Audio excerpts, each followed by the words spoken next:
பைபிளை பரிசீலிக்க வேண்டும். பரிசீலனை என்பவைகள் விஞ்ஞானிகள் மட்டுமே ஆராய்ச்சிகளை செய்வார்கள்.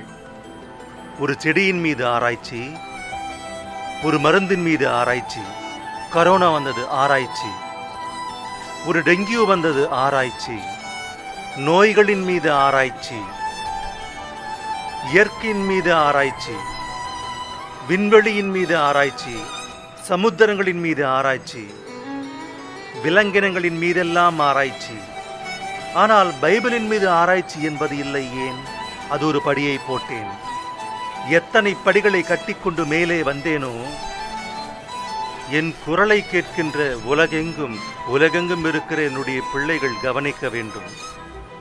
Daddy is a not a ordinary person என்று சொன்னேன். He is a power of God. அவர் தேவனுடைய மகா சக்தி.